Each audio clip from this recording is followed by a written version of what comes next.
Small Robot Company is an agricultural robotic company focused on per-plant precision farming.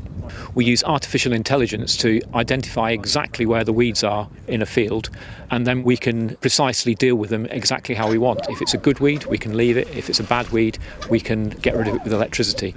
We put a high voltage through the weed, which destroys the weed and the root. To do that, we need some really high-tech, high-precision, reliable equipment, and this is why we chose igus. And there were many technological advantages of using igus. The igus drylin delta robot is usually found in packaging lines, in automotive production lines, in factory environments in the UK and in other countries. And it's really interesting to see this application here on this agricultural machine. Igus motion plastics have been used in the agricultural industry for decades. They don't require any lubrication, so they run without grease or without oil. And these same polymer products are used in all the moving parts of the drylin delta system. This means that it's well suited to this environment. The Small Robot Company have used this for many hours in the field trials. It's been covered with dirt and dust. It's been operating in rocky environments. It's proved its durability. It's a very tough product. It has demonstrated its strength. The whole mechanism is incredibly robust.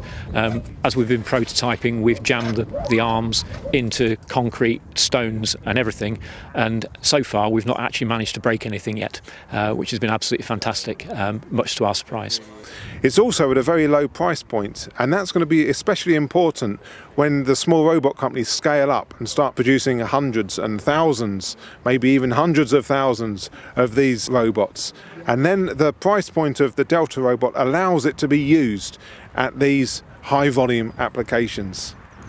It's also a lightweight product, and that helps to reduce the mass burden of these robots as they're travelling across the fields. It's one thing to have the technology, yeah, a completely different kettle of fish to have the affordable technology. Exactly. I'm still fascinated that, off-the-shelf product from igus in the form of these Delta robots, coupled with the application of electricity to kill each individual weed, is just fantastic. You don't need too many farms to take it on to start to get into hundreds of Delta robots. I think when you look at some of the farming problems at the moment, the challenge is the cost of herbicides, the decreasing effectiveness of herbicides, needs a new approach. This zapping them with electricity, driven by those little robot arm probes. Fantastic application, great for farming, and the use of the igus robots, because they are low cost, highly durable, great for these conditions, perfect application. It's a really robust system designed to work in agricultural conditions, so dust, rain. We've not had to worry about that at all. We've not had any wear problems with it so far, and we foresee that that's going to be really good for us in the future. So we're looking forward to working with the Small Robot Company on all of the new technologies and machines that they're developing, and there's lots of exciting possibilities ahead.